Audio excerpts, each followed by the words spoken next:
Man, I guess it's cool to say this is interesting, man, because people keeping their jobs, people getting fired. Who's next? Yep. A lot of possibilities, man. We gonna figure something out today, though. Yep. Let's talk about it. Let's go.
What's up? Oh, it's Trigger Trey, it's Moan, it's the crew. The crew. Look at that good hair from Moni Moan. Oh, we live? I thought we live. You popped in right on time. Moni Moan with the good hair popped in right on time. You good, sis? I'm still a little late. I was about to say not Trey on time, but no, y'all kind of like entered right on time because like the intro just hit and then. Oh, okay. Yeah, you good. Well, the whole crew is in for me to say welcome to Broad Street. Welcome to episode 129. Welcome to the off-season edition of the Birds of Broad Street. You know the crew. Your boy Cool Cat Connor. We got Smitty Eagle in the building with us. Smitty. Man, I'm relaxing, man. You know, I get to watch football stress-free. I get to see who my team bringing in and, you know, all the fun stuff for the off-season, right? You know. Yep. Trigger Trey in the building. What up, Trigger? How y'all feeling today? Feeling good, man. Feeling good. And you all know her. You love her. You can't live without her. Moni Moan with the Skizzles. What up, sis? What's up, y'all? We got a lot to get into today, child. So let's go ahead. Yep. We got some news this weekend. Whose mic is crunching? Huh? Somebody's mic is crunching. Is mine? I think it's yours, Trey.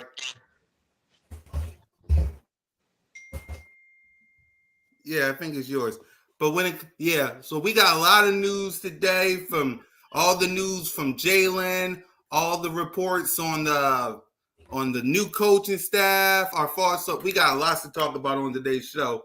So let's get down to the business. Before we get on to these reports, we got to give out grades for the 2023 Eagles season. So Smitty, if you would give a grade for Jalen, the season as a whole, what grade is it?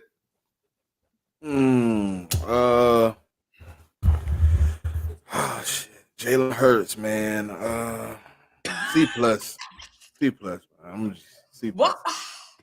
Like the turnovers killed me. 20 turnovers, Mom. 20.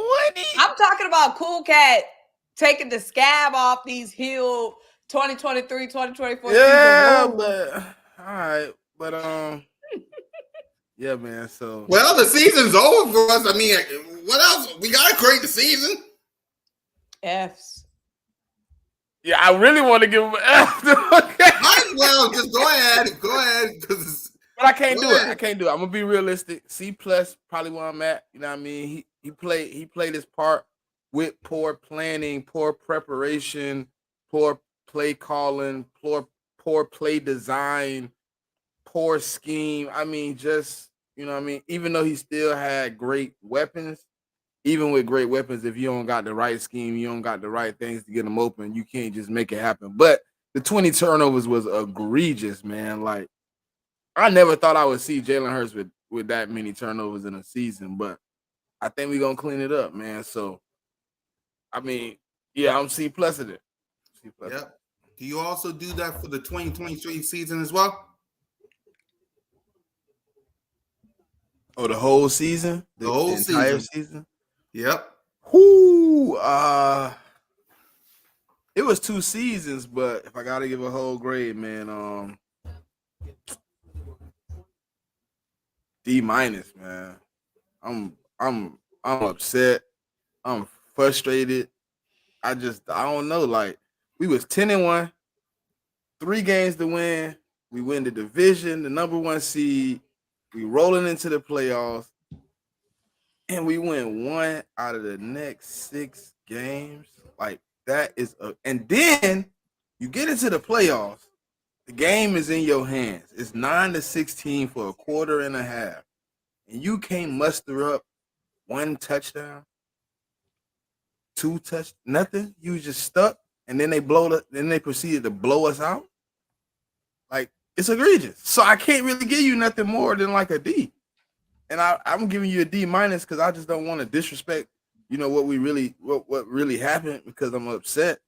But at the same time, the performance that you put on the field, the outcome of the last 7 games really disgusted me. And I've never seen my team in this manner. I never felt the way I felt the last 2 weeks about my team ever in my life. But I got some concerns, and it don't seem like all the concerns are going to be addressed immediately. You know, sometimes you want faster reaction time than you actually going to get. So for us to be weeks removed from the from the playoffs, and we just not about to hear about if our coach is going to stay and who's out, who's in. Like I think we behind the ball at that point. Like once we knew the season was kind of over with, I thought we should have reacted a little faster. But that's just me. Yep. Moan? All around incomplete grade. Because I don't know what to make of that season. Like we're missing information. When I'm saying incomplete, that means we're missing information. Like the fact that we don't know like what happened, what caused the collapse, what caused the complete downfall, because we saw several times where the offense was explosive. So we know it was possible. We saw several times where the defense was smoking on fire. So we know it was possible. So like it's not like the defense stunk all season long or the offense stunk all season long. Like something happened inside the locker room or something. So I don't even know what to make of it. I just know that Bougie is in the past. I don't know a single name in this draft. Last year, like I knew people that was in the draft. Like I knew who I wanted. What you looking for, Mom? What you looking for in the draft? Bowers and Penix. What you want out the draft, man? You know I'm already working, Mom. What you need? What kind of player you need out the draft? Linebackers, we ain't gonna get. Corner, we ain't gonna get. And look, and there's so many of both. Tackle or another Jordan Davis. I really want. You know who I really want? I want Nate Wiggins out of Clemson. That boy 6'2", 4.2 speed. He's strong. He like 215. Ooh, wait, but we ain't gonna get him. We ain't gonna get him. We gonna get another offensive lineman or a D tackle. Right. Oh yeah, I'm just glad that it's over. Good to see some good football being played since we got booted. And I'm rooting for Lamar Jackson. So big trust. Big trust. Big trust. Go ahead, Troy. My mic still sound crazy. Oh Lord. No, you're good now. You're good now. Look, man, I had a little time to reflect on what happened, and it's like, all right, I feel like it could have been worse. I ain't gonna lie to you. It could have been worse. We could have lost a lot of them games that we won. We was in a whole lot of tight games this season. They showed the fight grit. I don't know what happened in the second half of the season. It was just like everybody gave up. Coaching staff, owners, players, everybody just gave up. And we wasn't, the crazy thing is we wasn't even in a position for us to really react that way. So I don't know what happened in house, but for Hurts, like Smitty said, it's like a tale of two seasons. The turnovers was crazy, but we did see Hurts play some good football this year. I mean, particularly like at the beginning to middle part of the season, he started to turn up. And like I said, the second half of that season, that wasn't my football team. I don't know who that was. That was imposters. It was imposters. So for the season, I'm gonna give Hurts a solid C, man, because it was. I did see a few games where he put us on his back like the old Jalen Hurts, and he looked good. Then there was some games he just ain't have it that day or something. I don't know. Like he lost. It felt like y'all remember Space Jam. It felt like the Monstars came in and just sucked their talent off the whole team. Like it was like, yo, like, bro, we can't stop a simple run, slant route. We could, bro. We look like the the NBA players on Space Jam for real. We got to get two new coordinators this year. This is crazy, bro. Yep. Back to the drawing board again. If somebody just asked who we want too. He just asked. If it's me, I'm being, for right now, because of the team we got. I mean, who knows what's gonna happen with Fletcher and Graham, but I'm bringing in veteran coordinators, man, because at least they've been through this whole situation before. Like they've been through the grueling NFL season, stuff like that. They've been through that. They well seasoned, so I mean they know how to make those adjustments and all that. I mean, and particularly on defense. Now for the offensive side, you want to bring a young mind in that's like kind of innovative, like a Sean McVay or something like that. I'm cool with that. Think about Cliff Kingsbury. All right, so with Cliff Kingsbury, I ain't even gonna lie to you. You kind of getting what you get from Brian Johnson. He bringing that college type style of football. But you know he ran the NFL for what, 2 years? So he got a little bit more. No, for sure. He have a better game plan and all that. But at the end of the day, you know what he bringing to the table: spread offense, stuff like that. That's what he bringing to the table. I like how he ran that RPO with Kyler Murray. I think we could maybe reinvent it with him. It hurts. No, for sure. Like I wouldn't be opposed to Cliff Kingsbury, but the only thing about Cliff is he's really not. And this is where he struggled at Arizona.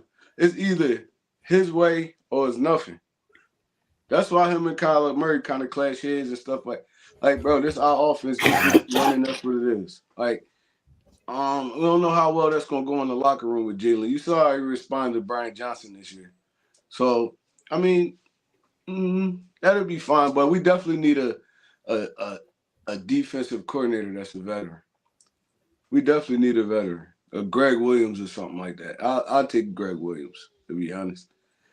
Dude played in a lot of defenses that was top 5. He been around the block a few times. He know the game of football. So we need a veteran, and I'll take a younger offensive coordinator. But we definitely need a veteran defensive coordinator. Overall this season, I'm giving the team overall, I'm going to give them a C too. Because, like I said, we did win a lot of football games at the beginning of the season. We just crumbled at the end. So we can't just poo-poo that just because we saw what happened at the end of the season. So I'm going to give them a solid C. They could have been way better, but, I mean, we was better than a lot of other teams that's in the NFL. So I'm going to give them a solid C. Yep. Now, for me, before I say that, the Titans are working to finalize a deal to hire Bengals offense coordinator Brian Colon as their next head coach.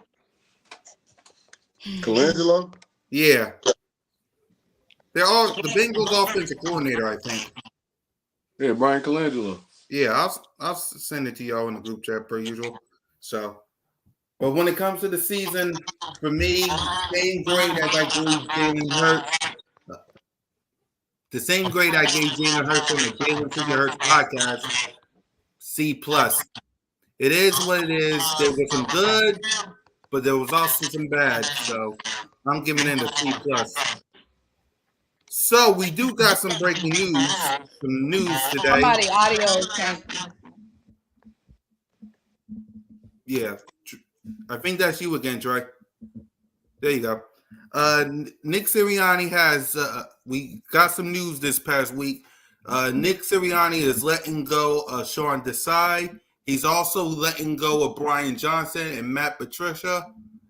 And it looks to me like Nick Sirianni is staying as the head coach of the Philadelphia Eagles because he and Howie Roseman both got a end of the season press conference on Wednesday. So, Smitty, your reaction? Oh, that's how you feel, Trey Rock. I mean, we all seen it coming. I mean, it was, kind of inevitable. I mean, it's time for two new. I mean, new people, new fuck ups, whatever. Mo? I'm about to do what Trey Rock did. I'm gonna just turn the camera off and hit me one. It was inevitable. It should have never happened. We should have never brought two rookies in the building with this roster that was loaded with Super Bowl talent. We should have never brought in a rookie, both like rookie coordinators. That should have never happened. The one thing that I'm gonna say on the positive is that the Eagles are getting ahead of this shit. Like, I feel like last season we was dragging last offseason, we were dragging our feet to get a defensive coordinator. We was dragging our feet. It was like presumed that we were going to hire Brian Johnson. He was the leading candidate, but it took forever to make it official. We didn't know forever who the defensive coordinator was going to be. When we went into the draft, did we even have our coordinator? We didn't even have our coordinator in the draft last season. So that just showed you how we were setting up for some bougie, and some bougie came to be. So this season, we learning from the mistakes. Obviously, we're getting ahead of it, and we're not going after no names. Last season, Brian, we knew him, but he was a no name. Well, it was a little different last year too, though, Mom. I mean, we also had an extra month of football last year too. Yeah, okay, one little extra month. It don't take till April. These other teams firing and know who they're hiring in the next 2 days. They know who they're hiring in the next week, 2 weeks. We went into the draft and drafted players without even knowing what scheme we was running. So that didn't make no sense. But I do like how we're going with veterans. Most of the candidates are veterans. Most of the candidates are seasoned experience. So I'm glad we're not pulling a bunch of no names out the hat. We got to dig and find who they coached under, who they might have been influenced by. We at least have some guys who got some blueprint out on them. So we know either if it's some straight up bougie or if it's something with some promise. So I do like that Nick got some sense about him this time, or how he put his foot on his neck. Jeffrey, somebody has some sense when it comes to this coaching search. Troy? Yeah, we can't let Howie off the hook on this one either. A lot of blame going to the coordinators, but I mean, you knew these guys was young. You should have surrounded them with more veterans, especially like at that linebacker position. Even if you going to the draft, or I mean, say for instance, like you draft a N'Kobe Dean. All right, that's fine, but you still gotta go get a dog to pair with him. We had literally nothing at that linebacker position. And it's been like that for years, but it really stuck out this year like a sore thumb. Like we couldn't cover, tackle, nothing. We don't even know what we got in N'Kobe Dean for at this point because he never on the field. So this draft, like this offseason for Howie Roseman to redeem himself, he got to get out of his stubborn ways and actually go get us some linebackers, man. Like you see the linebacker play in the playoffs right now. Man, the tackling in the Baltimore linebacker core, Buffalo linebacker, they all look like dogs, bro. Dogs. Bro, we was out there playing with high school linebackers for real. Like we couldn't cover the middle of the field at all. So, I mean, how he kind of did it a few years ago when he he went out the box and he drafted like Devontae Smith and all those dudes, like actual football players. Let's see if he do it this year. I want to see, like, I mean, you know where you got to address. You already put all this money into the defensive line with Jared Davis and other dude. What's his name? Jalen. Yeah, Jalen Carter. You already put a lot of money into that. Josh Sweat, Hassan Reddick. You got Nolan. You got the pass rushers. Now you got to address the other problems. We don't really need nothing on offense, to be honest. A better offensive coordinator get the job done for me. We gotta dig deep into the draft on defense, for real. On defense. Corners. Bradbury is cooked. Vontae Maddox can't stay on the field. Darius Slay is getting older. He's still our best corner, but he's getting older. You got to surround him with some young talent that really can play football. Other than that, I mean, what was the question? I'm sorry. I didn't got off the topic. No, you're good. You're good. It was about the coordinator, and it was also about Nick Sirianni potentially remaining as the head coach. Oh, no, I'm cool with Nick coming back. I'm not even going to lie to you. We've seen the Eagles go through bad times, man. And you actually get a coach that can take you to the playoffs year after year after year. You don't just let them go. You try to work it out until it's too bad to not work out anymore. I feel like we let Doug Peterson go a little prematurely. We're going to do it again with Nick Sirianni. It's going to be crazy. We go right back into being a horribly run franchise. I mean, from the coaching staff. I don't want to get back to that. I'll take Nick, new coaching staff, and we go from there. We bang it out from there, to be honest. I mean, where else could we really go? You going to bring a Mike Vrabel in? He ain't won nothing in 6 years over there in Tennessee. Belichick, he fell off once Brady left. Like, I would stick with my coach, to be honest, and try to work it out, try to figure some stuff out. Somebody got to stop the stubbornness. I don't know if it's Howie, Sirianni, but at the end of the day, y'all got to work that out as men because we need both of y'all back. That's how I feel about the situation. Yep. Smitty? I just seen somebody say they want Eric Bieniemy. So you want more problems. And my thing with Eric Bieniemy, what has he done? He went to Washington and what? We was all scared. Oh my God, he got out of, he gonna be able to unlock Washington. Same old shit. Listen. You want to hear a funny stat, Mom? They led the league in yards per attempt, and they were dead last in the league in rush attempts. You think I would want? Imagine us looking at the box score at the end of the game, and DeAndre Swift averaged, let's say, I seen one where Robinson averaged like 8 yards a carry, but he got 7 carries. We would go crazy. I don't want more headaches. Give me somebody that's gonna be innovative, gonna create something, gonna bring something in here that we haven't seen, that ain't doing the same thing everybody else doing.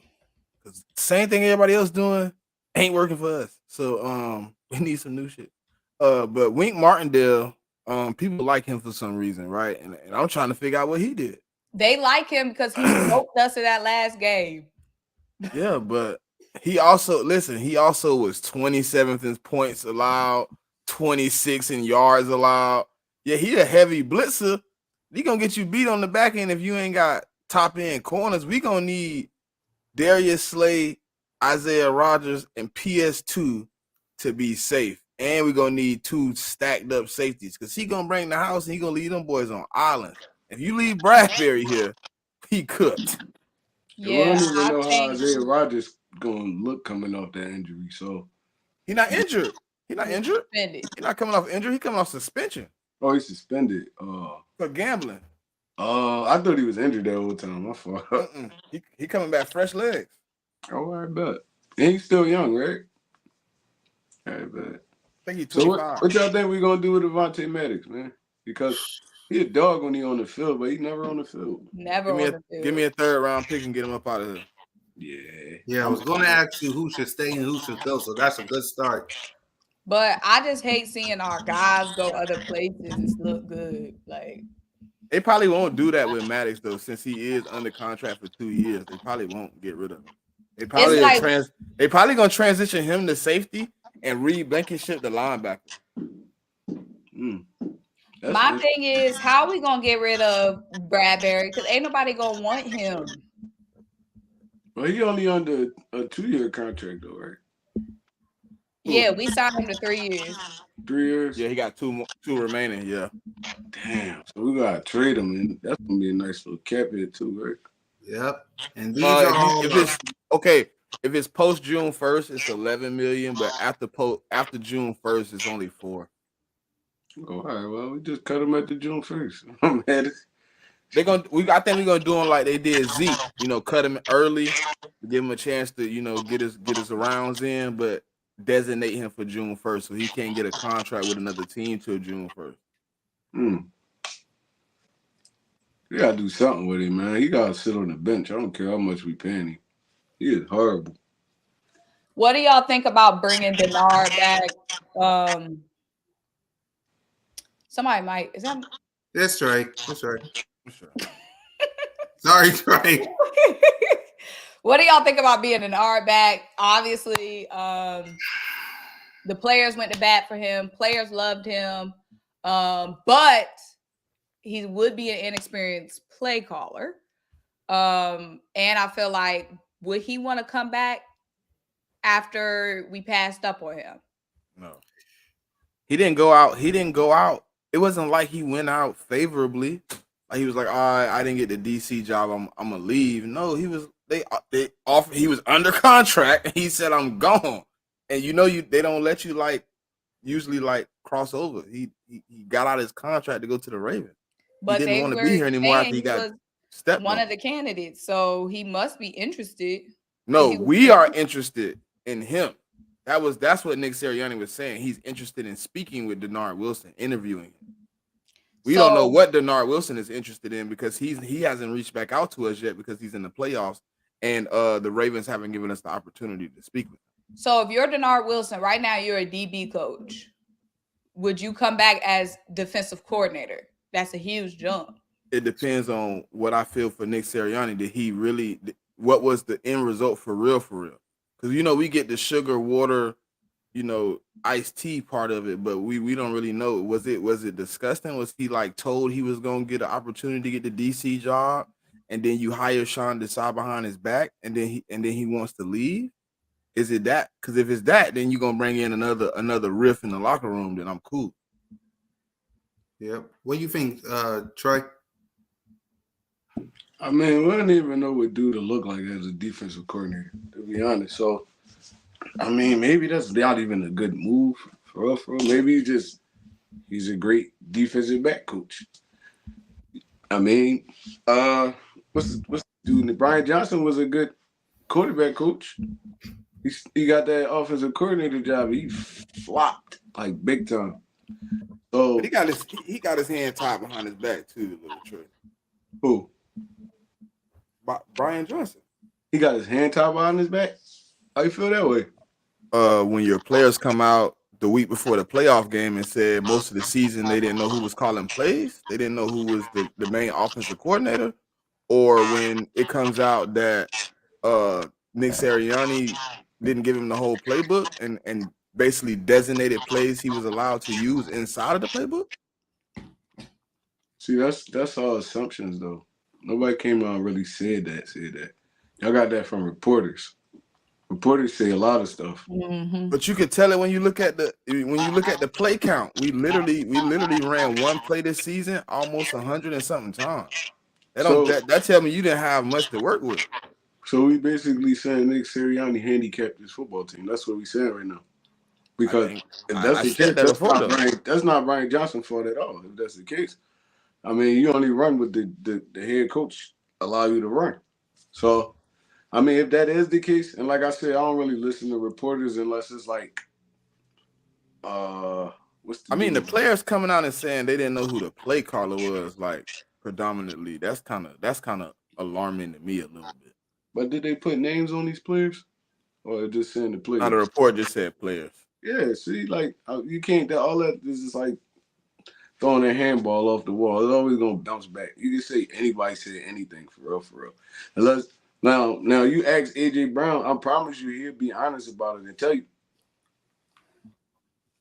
See, I don't really the reporter stuff. That's a little chippy. But you can kind of tell because, like you said, the offense was like super vanilla, and I know that's not what we was working on all off season. But I mean, maybe Nick Sirianni probably ain't want to give him more. And then than it's like situations like, hey, then Trey, it's situations where Nick Sirianni in press conference and he'd be like, on that play call, I should have been more aggressive. Like, you should have had Brian Johnson be more aggressive, or you should have been more aggressive. Which one was it? Like, I mean, on that fourth down, I should have probably ran a different play. Like, I think he was a little bit in on it. I think he wasn't letting Brian Johnson fully control the offense. But if that was the case, and I ain't gonna lie, me knowing like Laurie and Howie Roseman, I feel like they wouldn't even have fired those coordinators if that was the case. If that was the case, they wouldn't even fire them dudes. They would probably let Sirianni go, if anything.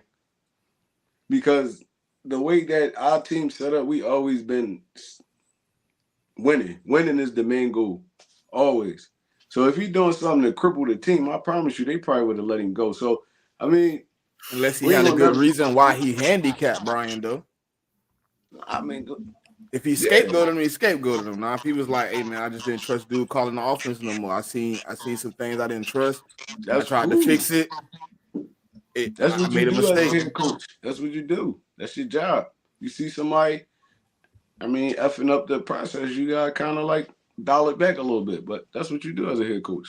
But like I said, that's neither here nor there. Both all of them gone. They gone now for real. So hey, look, Dank B.O.B.S. Can you click on that one? He said Nick admitted to it. Well, they saying Jalen was changing plays too. So who changing these plays? Like I don't. It's too much going on. Like it's so. But they said Jalen's was more at the end of the season though. They said Jalen kind of fed up. Wasn't running what they was telling him to run. He was changing the play calls. He wasn't going to the reads they was telling him to go to. It's like, bro, like I said, it's just too much soap opera. It's like, when we gonna get back to football? That's what I want. When we gonna get back to football? Everybody they feelings. Oh my God, I'm Jalen. I'm gonna change the play because I don't like it.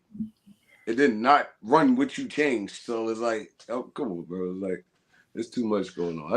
That part didn't make sense. Like he changing the plays and then still freestyling. Yeah. What? Like the purpose of changing the play is not the freestyle. Like you trying to get into a better play. You still effing up the process. So it's like, that must mean the audible was bull drunk too. Yeah, I don't, bro. Like I said, all that stuff is just reporters going off right now because of what happened. Yeah, all these reports are too much. Speaking of Jalen, there's reports out there that Jalen. What y'all thoughts on the reports on Jalen? What about him?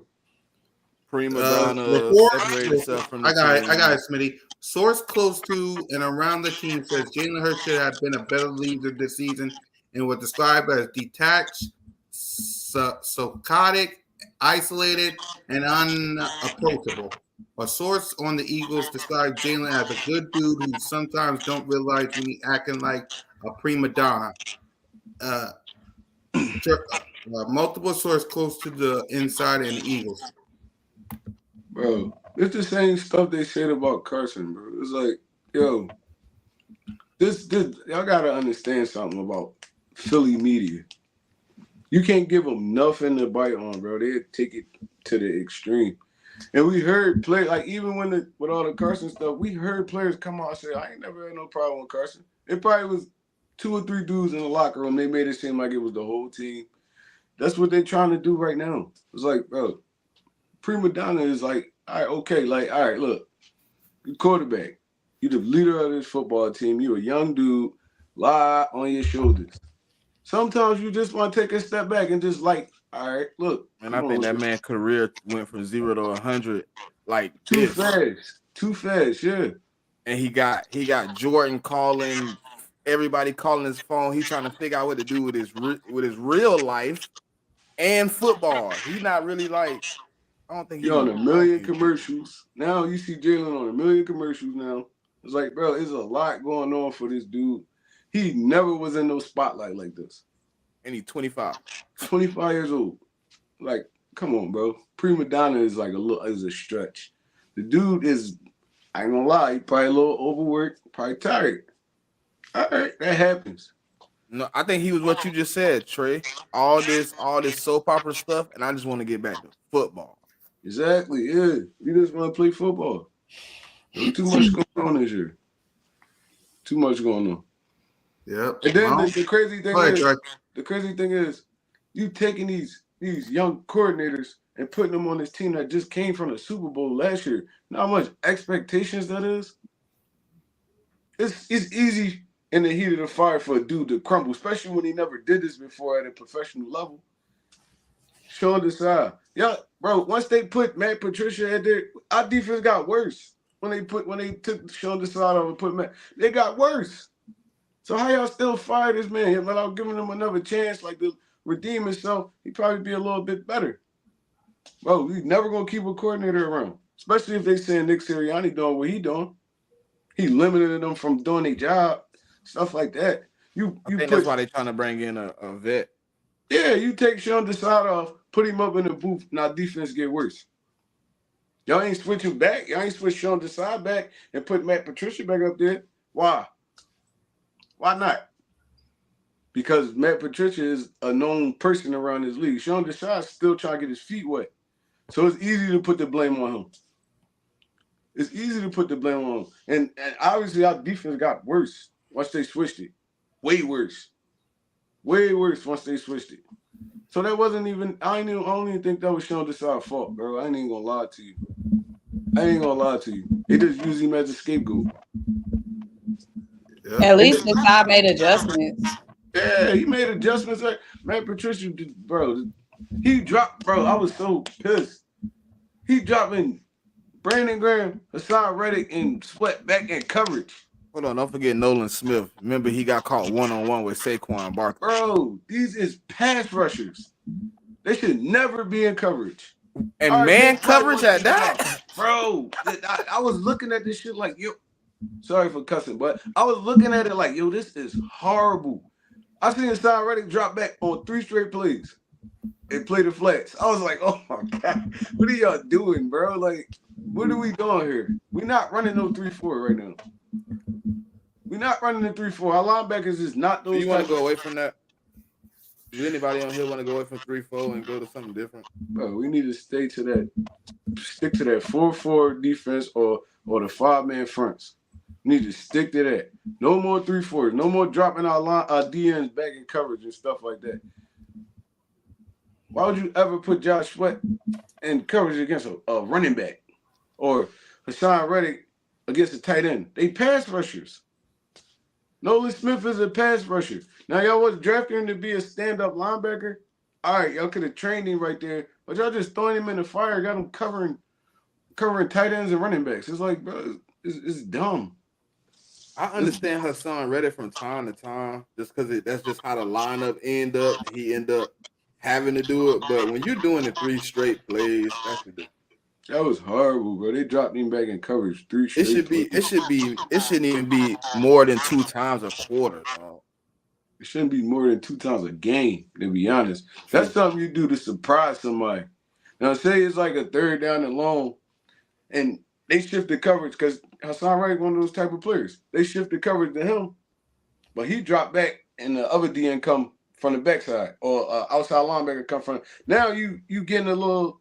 You being a little pretty with the defense, but dropping that man back 3 straight times in coverage is wild to me. It's like, wow, this your best pass rusher. I didn't get it, bro.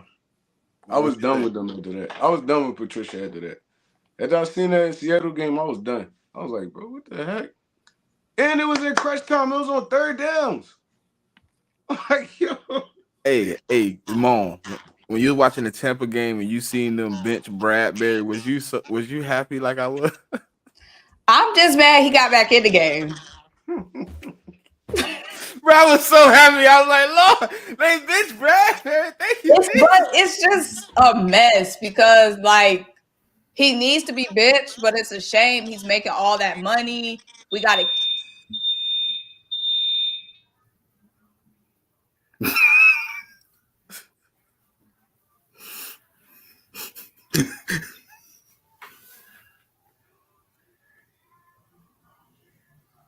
Oh, it's Mon Fire Alarm, but it's Trey Rock with the static. Uh yeah, it's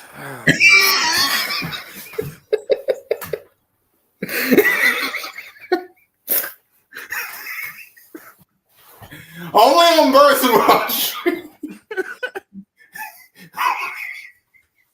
Smitty, say something, please. I can't. You fucked me up. I'm trying to say something. You threw me off. I'm sorry. Hey, brother. Oh man. Nah, hey look, I think we in a good place, but I think the coordinators gotta be solidified, man. They gotta be two good coordinators. They can't just be anybody. I mean, I said Cliff Kingsbury just because I've heard his name, but I want somebody that actually know what they're doing. Somebody that if Sirianni try to do whatever he did to Brian Johnson, they're not gonna let it slide. They're gonna stand on 10. I mean, I know everybody's saying stand on business. Everybody ain't standing on business. You know what I mean? So I want somebody that's willing to come in here and do that. You know, somebody that's willing to come in here and really do what they're supposed to do. They're not gonna be in here running a Fangio scheme or Sirianni scheme. Come in with your own scheme, man. Something you comfortable with, something you understand, something you know, something we can get down with, man. I want to be able to look at my team next year and not think they going through identity crisis. That's what it looked like this year. Yeah. I ain't gonna lie. I take Bravo as a defensive coordinator. Not no head coach, but I take him as a defensive coordinator. I think that's what he gonna look. I swear, Trey. I think that's what's gonna happen to him, bro. It feel like it. It feel like the head coaching jobs are just getting scooped up, and you don't really see his name really like implemented, and nobody really trying to hire him because like everybody saying Atlanta job gone, Carolina job just got took. What's the other one? It's another job gone too, right? Chicago Bears job gone. It's only like 3 jobs left, and Vrabel ain't really interviewed for any of those 3. It look like he gonna be the odd man out. He might be stuck with a DC job. He interviewed for the Chargers job, but I don't think he got that. And yeah, he interviewed for the Chargers job. He interviewed for the Panthers job, but the Panthers job gone. Yeah. And I think the Chargers Who the Panthers hire? No, never mind. They hired a GM. My bad. They didn't hire a coach yet. But they was trying to hire. Hold on, wasn't they trying to hire somebody? What's the name? Harbaugh just interviewed for Los Angeles position. Yeah, that's who they holding hope for. That's who they holding on for, man. They want Harbaugh. That's their guy. They've been talking about that since last year, though. They tried to get him last year. Yeah, he wanted to win that natty for Michigan, though. He was there for a long time. They got super close, like on 6 different occasions and lost. Like, but he wanted to win that natty for Michigan. He accomplished his mission. Now he trying to come back to the NFL. My thing on Jalen is like Trey was saying, I'm not just listening to any old report. Like anybody can get on Twitter and say sources said sources close to the organization. Close how? As a fan? Like define close. Like people be listening to anybody on Twitter who said sources said. When anybody can say sources said, I can get on here and say sources said. So I'm not listening to anything unless it's a bona fide, certified, Ian Rappaport, Adam Sheffield report. Because if it was really some drama going on, Ian and I'm saying if it was some hardcore, real bullshit going on, Ian and Adam would have that scoop. Any real big scoop, they don't have it yet. You don't think they would want to be having some news on what's going on with Jalen or the Eagles locker room? So I'm not believing that. From some random accounts. You got 2,000 followers, but you got a source close to the Eagles enough to get you somebody saying something about Jalen. But also, I just don't believe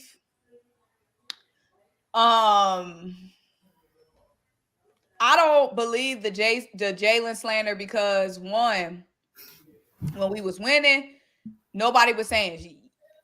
2, they all said last season what a great leader Jalen was, yada, yada, yada. There's never any sign of a lack of leadership I've seen of Jalen in the press conference. He always take accountability, which is the first sign of a leader. He always takes accountability. Even in wins and even when we won games and he made mistakes or turnovers or whatever, he always addressed it himself. So I haven't seen personally any lack of leadership. Jalen has had the same personality since he's been covered as an athlete. So, and then also, like y'all were saying, he's young too. So, okay, he might not be the perfect leader of men right now, but he's 24 years old. Like, you grow into a leader. So I'm not concerned about that.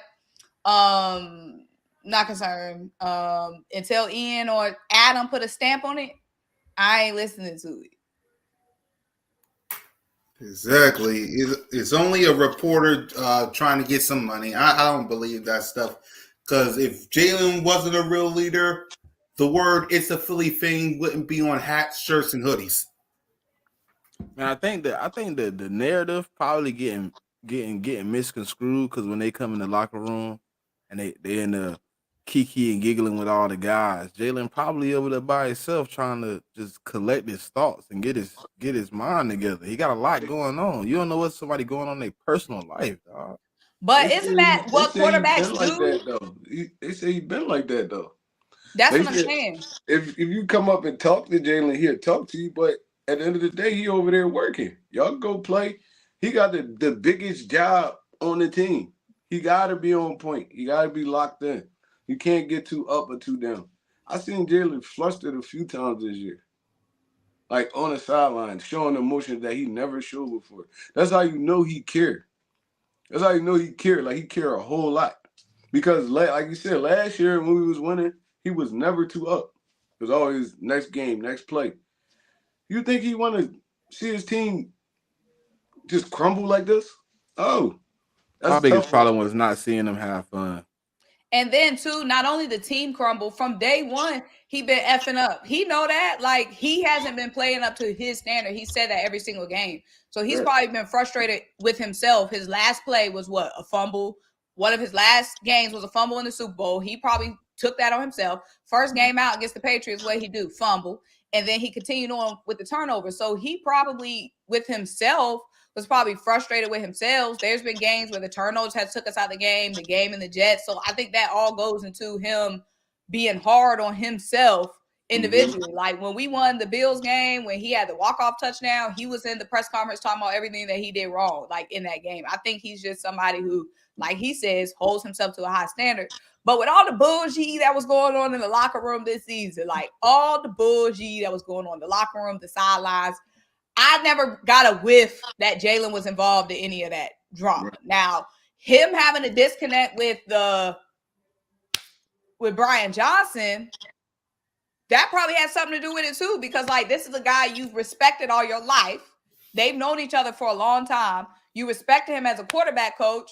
You know, you excited, and then you realize he ain't G. You know what I'm saying? Or you realize he ain't the man you thought he was. He basically got hired off the strength of Jalen, like his relationship with Jalen and what he did as a quarterback coach. So now Jalen probably took responsibility for bringing this Brian Johnson bullshit as the leader of the offense. So like it was a lot. It was a lot going on. And then like you also gotta think about we are coming off a Super Bowl run last year. So the expectations is like 100 times more. So everything you think about, anywhere you go, that's all they talk about. Oh, the Eagles this, Eagles that, Eagles that. This was supposed to be our little window. Jalen know all this. He know all this. He know anything that go on with this football team is always going to swing back around to him. He know that. Dude was, and then like you said, we paid him. He got hella endorsements. He got Jordan hitting his lineup every other day. It's like, bro, is a lot. Neighborhood mailman. He never been in a position ever in his life. Ever. Now, next year, I feel like he's going to be a little bit more cooler, calmer. The expectation is not going to be as high because we 2 years removed from that Super Bowl, right? and now he could just play football again. He didn't got his personal life settled. He understands what's going on with that situation. There's a lot, bro. I don't put it all on Jalen. Now, what happened on the football field, I put that on Jalen. You can't take away those fumbles and interceptions. That's just like how we talk about Dak Prescott. You can't take those away. It happened. It don't matter how it happened, it happened. At the end of the day, when you go into the next season, nobody's going to break those turnovers down one by one. They happened. Now you got to get past all that. You got to get back to playing your brand of football. I didn't know who this was this year. He looked nothing like the Jalen Hurts from last year. Nothing. I had zero confidence in this dude when he stepped on the field, and that's horrible. Zero confidence. Bro, we not going downstairs. We not even going to get this first down. I don't even know why I'm watching this game. I never was like that the year before. Every time Jalen touched the football, I expected something electric to happen. And that's why fans so, beat right now about this whole situation, and they're going to feed off everything they hear in the media and stuff like that. Because you got people in 94 WIP talking about they want Jordan Love over Jalen Hurts. Yeah. Yes, no, that's what. Yeah, yes, bro, it's hard. I swear on my mom. Athlete. Yes, it's hard to be a professional athlete in Philadelphia. Period. Let alone the starting quarterback of the Philadelphia Eagles. That's everybody golden child right there. All right, we giving B the pass because ain't nobody really too locked in on basketball until playoff time come. But football is once a week. Everybody's tuned into the football game. Ain't nobody really too tuned in to Bryce Harper and all them. There's 100 and something games in this season. Everybody not watching those every game. Everybody not watching I don't know nobody that watched the Flyers. I ain't even gonna lie to you. Now they make the playoffs. We probably watch the Flyers just because they from Philly. But other than that, the Philadelphia Eagles is the most watched team in Philadelphia. Week after week after week, year after year. You just start a quarterback for that, bro. Anything you do is under a microscope. They did it to McNabb. They did it to Wentz. They did it to Vic. They did it to all of them. Jalen Hurts just the next in line. I mean, he got to make it up, though. He got to. He got to win the fans back. They didn't do Vic that bad, though. Do you think that the first half of Vic was bad? The second half was bad. Remember? I think the first half, when when we first brought him in and all those people was boycotting him being a dog. You remember that the season? Remember the season after that first season, he really broke back out and turned into Vic again. 2011. That next year, Vic played like trash. That next year, I don't know if anybody remember. Is that when him and Kevin Cobb was going back and forth? Nah, he took. It wasn't even Kevin Cobb. He took Kevin Cobb's spot. Cobb was already a backup. That next year, that's when they brought Foles in. Remember, Vic got injured, and Foles finished the rest of the season up. So, do you think Jalen could get back to Superman peak? Yeah. You don't just lose your talent.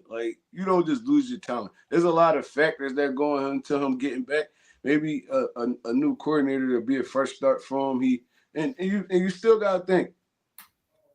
Jalen Hurts only played with one offensive coordinator more than 2 years in his career, and that was Steichen. And the next year he had his best year. So it's gonna kind of be a struggle.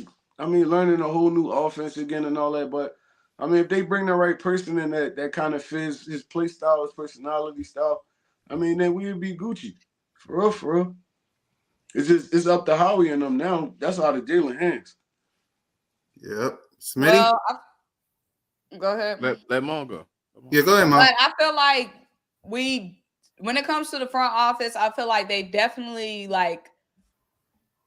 that's why I don't believe that the media is because they definitely put everything in Jalen's hands. Getting AJ Brown saying how, he asked Jalen, put a word.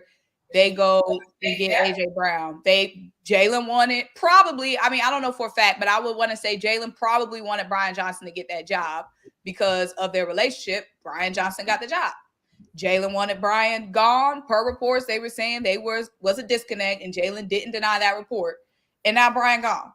So after that little pat on the butt, y'all seen that when he was getting off the field, he tapped Howie on the butt. It seemed like they on the same page, which is all we need. Them to be invested in Jalen. Jalen and still be bought in. So hopefully when it comes to, we just got to make the right decision at offensive coordinator, because when I look at this, it's not even Jalen that's pissed off. AJ pissed off. Devontae pissed off. Swift don't know if he even want to think about coming back right now. So we got a lot of people on this. Goddard. I don't want to talk about him right now with all them drops. Right. But when we make this decision with offensive coordinator, it's got to make a lot of people happy. Like, that's the downside of having so many, I guess you could say, stars, is because a lot of people have to be happy. Like, we talking about Jalen. AJ Brown wiped himself off the map. AJ Brown been frustrated for weeks. The last couple of weeks, AJ Brown frustrated. He did come out and, back Nick Sirianni heavy and whatnot. So maybe his, frustration was more so towards Brian Johnson, who's gone now. But I'm just like, I just hope we can get back to tranquility on this team. Yep. All the players, everybody asked for real back, Nick. It's like, I mean, you see Fletcher snapped out in the in the press conference. Fletcher was about to break down crying. He snapped out in the press conference. Like, I don't feel like the players really trust. They really trust Nick Sirianni. He really. Well, I would say Jalen. Jalen, what he said wasn't really that. And Jalen don't really be saying nothing that he don't deep. really say too much, yeah. Yeah, but he didn't really say that much in. So everybody else that I seen back him, like Jason Kelce, all them dudes, he the head coach of this team. Like, so like outside looking in, I trust the players more than media. Oh, for sure. Yeah, I trust the players more than media. So they knew what went on in that locker room. Maybe it was the coordinator. Maybe we did pick a bad batch of coordinators. And that's how we really fumbled this season. But like I said, all right, that's just like me. Say I got like a coworker or something like that, and they come to me like, "Yo, how you feel about him?" I'm not gonna be jumping through the roof to say no good stuff about this dude if he actually not a good, genuine dude and he got like our best interest at hand. Now, Trey Rock, that's different though, because on regular jobs, one, the camera not gonna be on you. Trey Rock, how do you feel about your coworker? The camera not gonna be on you, and you're not in a position where it's politics. And your response. Your response at a regular job ain't costing you your job. With the NFL, because they can't say, "Oh, he ain't she," because if he come back, what they gonna do? And then they don't want to be seen like somebody who complains about the coaches. They don't want to have that narrative. So at the end of the day, they can't say anything bad about him. But I do think they're not gonna be jumping through the roof to defend him. Yeah, Fletcher was definitely emotional, defending Nick Sirianni. That was real raw emotion. Mm-hmm. Kelsey, I feel like Kelsey could have gone either way. Yeah, Kelsey's just ready to go. For real. He's like, I'm done. I don't care what's going on with this team. I'm done. But AJ was defending him heavy. AJ was defending Nick heavy, though. That was real. They love Nick Sirianni. DeAndre Swift wanted him gone based off what he had to say. He was like, that's not my decision to make. But DeAndre Swift also only been for one season though. A lot of these dudes been with Nick. He just didn't want to say nothing. He was just like, yeah, whatever. He just want to keep quiet. Like, I don't really got no dog in this race. For right, that's true. I'm just trying to get paid. Yeah. If I come back, whatever offensive coordinator you bring, can he get me the ball a little bit more? He went over a stack. Sure. That was the first time in his but he could have easily had 1,500 though. No, for sure. For sure. That's another thing. I don't understand. Like, y'all practice all week. Y'all hit the meetings all week. All that. Y'all do a lot of scouting. The other teams, bro. It seems like everything just go out the window when the game happens. Like week after week after week, the same game plan. Never switched up game plans. Never catered to your offense strengths and they weaknesses. It's just like we was just out there just running plays like it's Madden or something.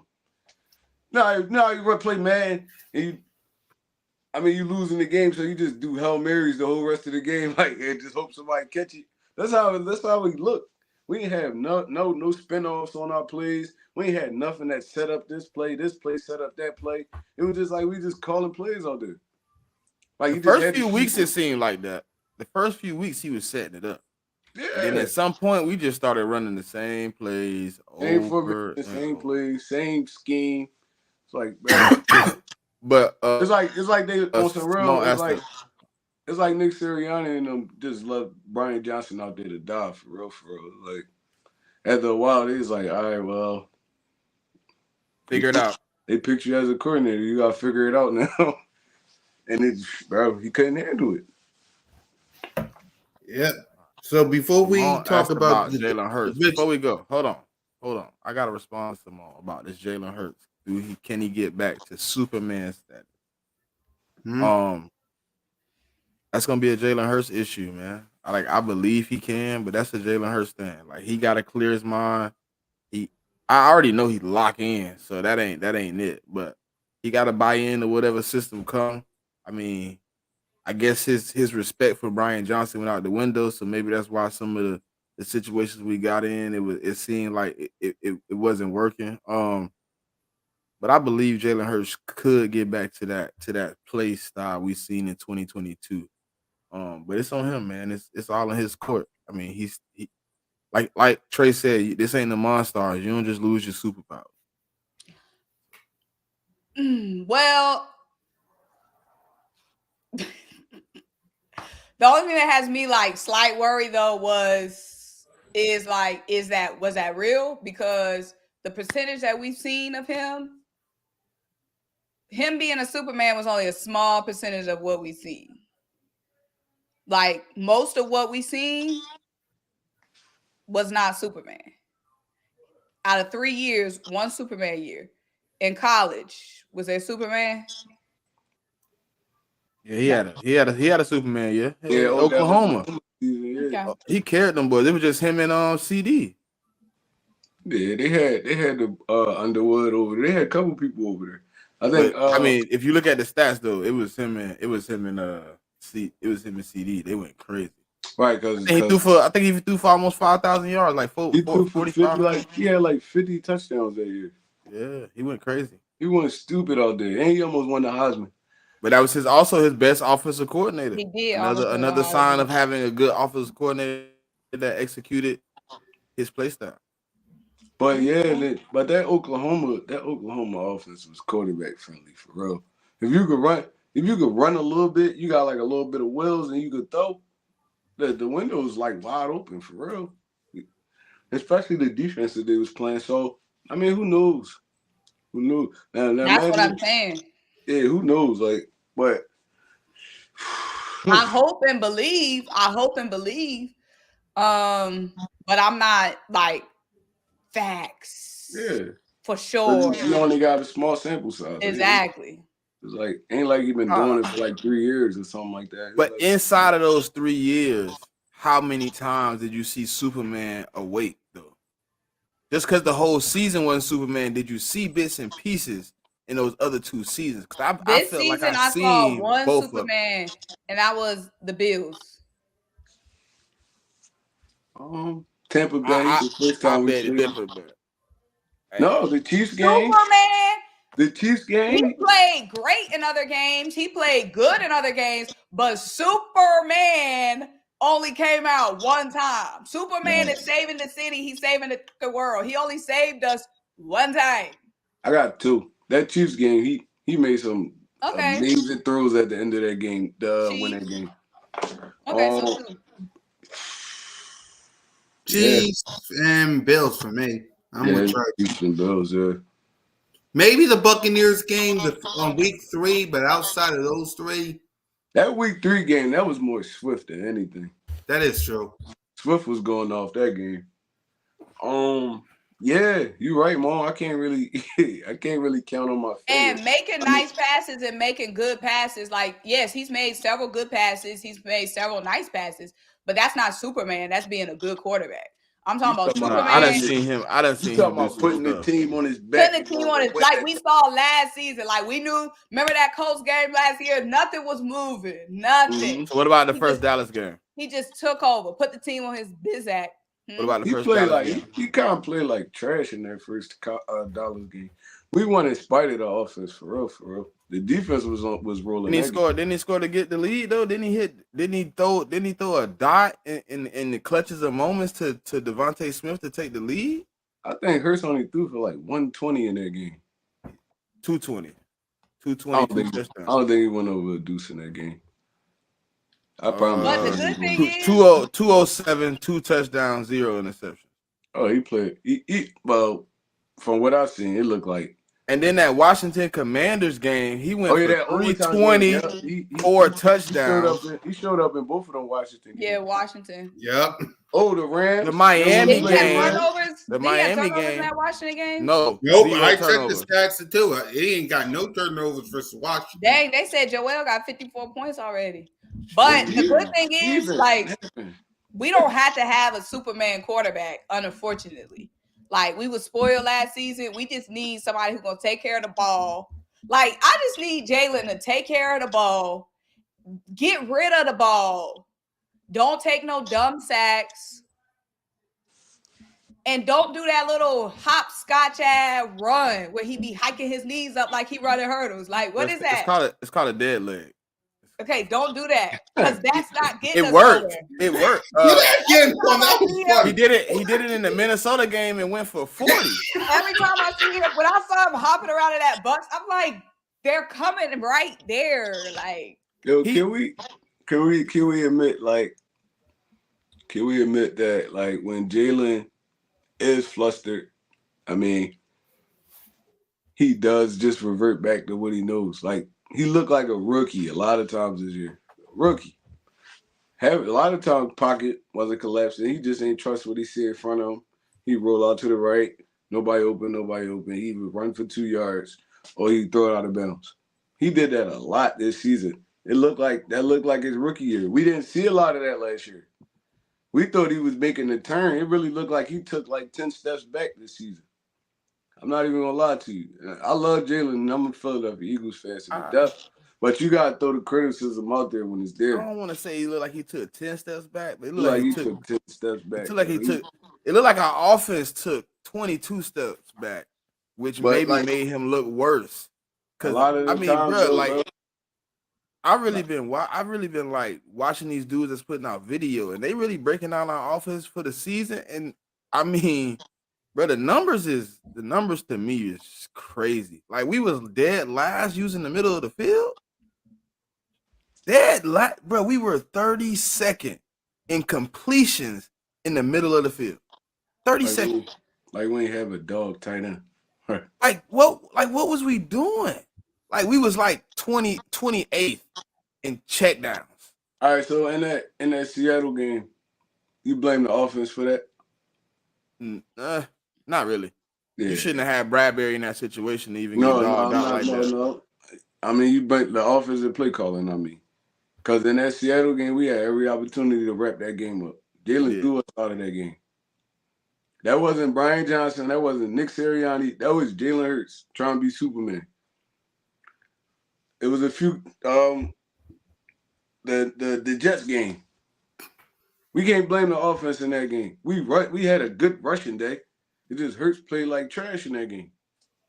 It's like, I mean, you could blame the offense for a lot of this stuff, the offensive play calling for a lot of this stuff, but a lot is like probably like 70-30, be honest. Because there was a lot of times Hurts did have time. There was a lot of times it was receivers open and he missed them. It was a lot. It low-key sound like we ain't bought in, man. No, I'm bought in. Bro, he stamped already. We paid him. I've been bought in. I said we, so I didn't blame anybody. I said are you we. saying we all fans, players, coaches, who? Period. In general, the whole fan base. Bro, I mean, listen, I've heard it all from the top to the bottom. I mean, I heard people be like, hey, look, we might have to use the out. He might not be it. I don't know, because I'm not on the field. I'm not in the locker room. I'm not training with him. I don't know where his mind is. I really don't know what people really expect him to be, because people that's around you a little bit more see a little more than what we see on Sunday.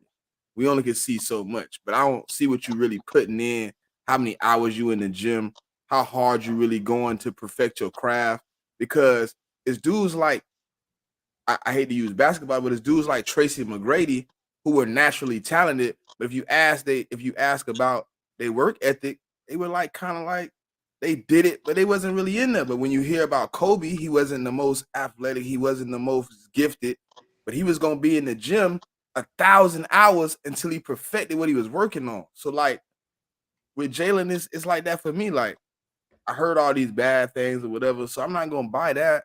I gotta see the product that's being put on the field, and the product on the field gave me 20 turnovers. The product on the field got me put out in the first round of the playoffs. Right. The product on the field got my number one wide receiver in trade talks.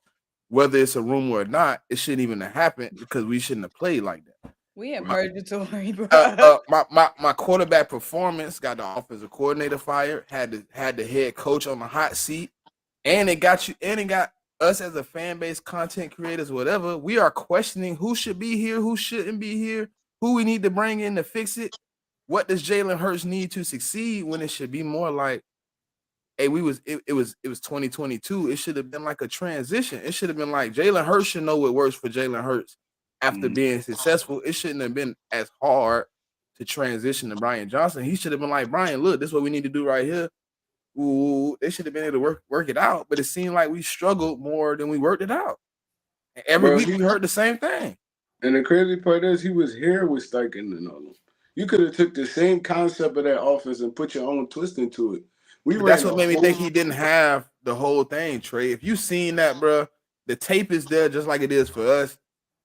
It had to be something, bro. It was somewhere where Sirianni didn't give him 100%. But I just want to understand, why was Nick Sirianni handicapped, dude, knowing the situation we in? Trust. I mean, I don't trust you to do your job, and I'm trying to manage you. But y'all hired maybe so y'all trust him. Y'all got to trust him somewhat. But what if it wasn't? What if it wasn't Sirianni? How? Hold on, go ahead, Mom. What if it wasn't Sirianni hired? Jalen wanted Brian, Nick going along, Nick, Howie, whomever going along with what Jalen wants. They find out Brian ain't ready. Intervene. It turned into some bullshit. And now they're like, no, we need to go the proper route. We ain't taking those suggestions no more. Jalen. So what's your expectations for next season? Child, we in the bottoms. We in the bottom. Right now, we are. I ain't going in the pits though. No, I'm not saying next season. I'm not saying we can't get out the bottoms. But when I tell y'all we are in the weeds right now, and I'm like, how did this happen? We ain't in the weeds because we got a team. We got the talent. We got some bullshit. We thought we had a team. We got a bunch of dudes that's wearing the same jerseys, but we ain't got a team. So AJ Brown not a dog. These dudes is not together. Smitty not a dog. Dallas we got some individual good players. Line. We got some individual dogs, but they're not a team. What they put on the floor these last couple of weeks is not giving team. This locker room discourse is not giving team. Individually, yeah, you fight individually, but collectively, y'all putting out a bougie ad display. So I'm just saying, if September can please hurry up, because I need to fast forward to the future and see, please let this all change for the better. Because right now, we got AJ, we talking about Jalen and offensive coordinators. What is going on with AJ Brown? Is he gonna let us know? Did he delete the Instagram for why? Why did he delete us off the page? He deleted his Twitter. I think he deleted his Eagles pictures in the Eagles gear. Is he gonna ever settle our minds? Let us know. I'm staying, y'all. I'm good. I'm just chilling. I'm in off-season mode. Is he ever gonna let us give us some closure? What's going on with AJ Brown? Okay, there. We don't know running back. What we gonna have? We hit a landmine with Swift. Swift was somebody coming off injury, but we knew he was a dog if he was gonna stay healthy type deal. Right. Able to get him in a trade. If Swift don't come back, we gotta go find running back one again. We don't know what's going on with wide receiver one. We don't know what's going on with running back one. We don't know what's going on with quarterback one. If he gonna unlock or get back good again, we don't know if we got some dogs on defense or if it was the defensive coordinator. We don't know if these rookies ready, these young bulls ready. Simone, AJ not going. This is the first year of his deal. The cap hit to get him out of here is ridiculous. Child, first off, we don't have an out for AJ Brown till 2026. He's not going over always to say it's 2026. impossible to trade. They said we're never going to get rid of Carson Wentz. It's impossible. Yeah, if but they want to pull off a trade, if he say I don't want to come back, they're going to figure out how to pull off a trade. In the NBA, in the NFL, if somebody want to get traded, they'll find a way to trade you. If AJ Brown say get me out of here, his cap hit is like $50-60 million. They're not taking that. Okay, they're not so taking let's that for say the receiver. A quarterback, maybe, because you can get a young quarterback, get 5 years out of him, it's worth it. But for a receiver, it's not worth it. We're gonna keep a disgruntled player. Exactly. So let's say he don't want to be here. Didn't we before? We've kept disgruntled people before. Okay. Like who though? I don't want to have to go down a list of people, but it's been people that's been disgruntled. You didn't have to hear about every one of them. They stayed. Is he going to be playing to his full caliber? Is he going to be running lazy routes? Is he going to be holding out, not showing up? What he going to be doing? All we know right now is he was pissed off for the last 4 weeks. Stopped talking to the media. Got hurt, didn't show up in the Bucks game, deleted and wiped his social media, deleted and do the Eagles. Titans fans in my comments talking about y'all seeing what we had to deal with. Y'all seeing what we had to deal with. I don't even think he was hurt. I ain't even gonna lie to you. I don't think he was hurt. He probably was a little banged up, but he could have played in that game, to be honest. I don't think he wanted to. His heart wasn't in it. You could tell his heart wasn't in it no more. He was running sloppy routes, dropping footballs. What happened to the run at the catch AJ Brown that we saw at the beginning of the season? We ain't see none of that the last probably 5-6 weeks of the season. Probably longer than that. I agree with TJ, man. I think he just bought out of the offensive scheme. I don't think it had nothing to do with. I guess it do have something to do with the Eagles, but it also had to do with like, bro, you not doing nothing. We not doing nothing. We look like trash. We look ugly. We getting embarrassed. We getting manhandled. We straight up getting bullied. And I don't play football like that, and I'm not with it. So when you're not calling my number, I might be running lazy routes because I'm tired of you, Brian. I'm done. I done bought out on you. You're not even running good routes. I haven't ran a slant in 6 weeks. Yeah, all drags and comebacks. I think that it could very well be him being frustrated with, the offense. He expressed that. But my thing is, one, when the defensive players said that they were not bought in of Sean Desai, they made a change. It was a bullshit change, but they instantly made a change and demoted Sean Desai and brought Matt Patricia. So if they were disgruntled and frustrated with the offense, why wouldn't they make a change if they were presenting? They had nobody over there. If they were okay, but also too, like the problem with me is I wish I could Raven Simone into September because we're not gonna know what is going on until them boys hit the floor again. Because we can say like, oh, it could be this, oh, it could be that. I think it was this, but at the end of the day, all we know is AJ Brown disappeared. Mm-hmm. At this very moment, AJ Brown hasn't said nothing. Nothing. Deleted his Eagle stuff. And AJ Brown knows what we gonna think. AJ Brown lives on Twitter. He's always engaging with fans. Last offseason, he was engaging with fans. He was on Twitter, meaning AJ Brown knows how we are. Last season, he was on Twitter when we had the whole is Darius Slay coming or going debacle. He was like, y'all relax, LOL. So he knows we are losing our marbles right now, not knowing what's going on with him. Is he staying or is he going? And he not appeasing us, not letting us know what's going on. We seen James Harden force his way out of three contracts. So, I mean, it's possible. That's totally different, though. Basketball money and NFL money, totally different. And AJ Brown wanted to come here. A team can play the luxury tax for you in basketball and delete that easily. Right, because the roster is smaller. Yeah, but okay, just Simone, let me put it. Okay, you my best friend, right? You come to me and like, you like, hey, Smitty, man, this ain't working for me, man. The podcast, you know what I'm saying? Hey, you gotta go talk to Cool Cat and get me a spot, man, where I'm executing what I do best. I stepped to Cool Cat. Cool Cat, look, we got to get Simone in a better spot, man. Look, we got to start using the middle of the field. We got to start changing up, which it came out. Jalen Hurts did go to Brian Johnson to try to do. We need to open the offense up. We go play 2-3 more games and the offense don't change. And I come back to you. Hey, bro, I thought you said you was going to talk to Brian. I thought you was going to talk to Cool Cat. Why I ain't got my spot yet? Man, he said he working on it. Man, you said you was the guy, man. You said you was going to handle this, man. Now look at us, man. We going home. Come on, Jalen, you got to do better. That's how I feel like it went. Because the only person that it looked like they was attacking was Jalen. And Brian just sitting over there like. Brian Johnson just lost in the sauce. He just a lump happy on the to be there. log. They He yelling just happy to at be there. Jalen. He just trying He to was in stare at over the his tablet. head. He like, Yeah, he please just don't yell at happy to me be there. because I'm just looking at the tablet. I just want to help. Well, hopefully, like I said, I just don't like knowing that. I just don't like not knowing what the hell going on with AJ Brown. I don't That's like kind of that. how he wanted, right? I'm Yeah. pretty sure he know how he is, so that's kind of how he wanted. AJ So Brown that's said how I he am don't even about it. watch. Like, you don't want me to AJ Brown know. said he don't I even ain't watch worried about it. football.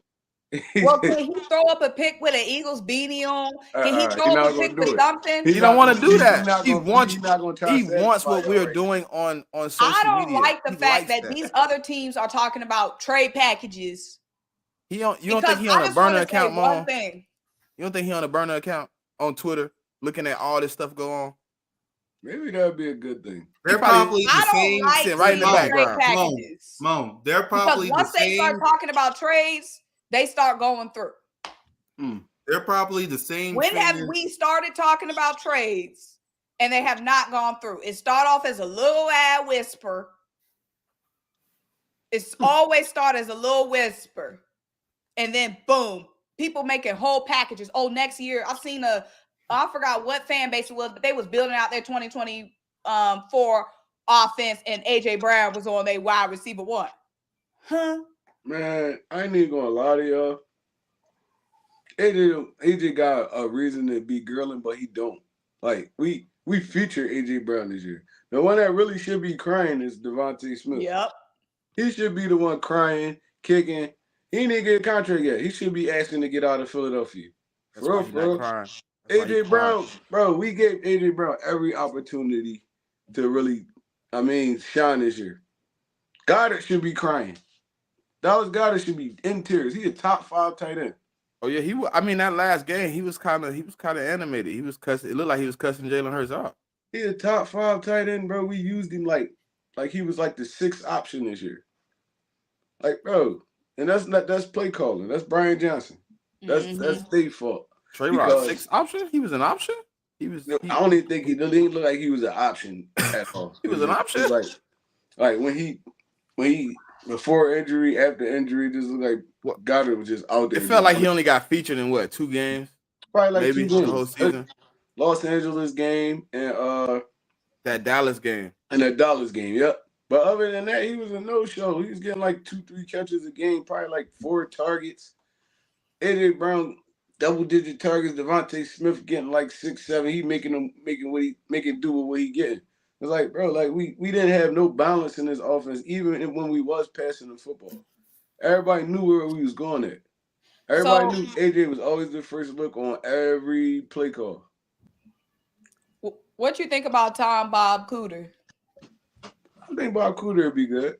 I don't want to say that man's name in every video, bro. I gotta find a new name. That's an ugly name. I'm sorry. JBC. I'm gonna call him JBC, man.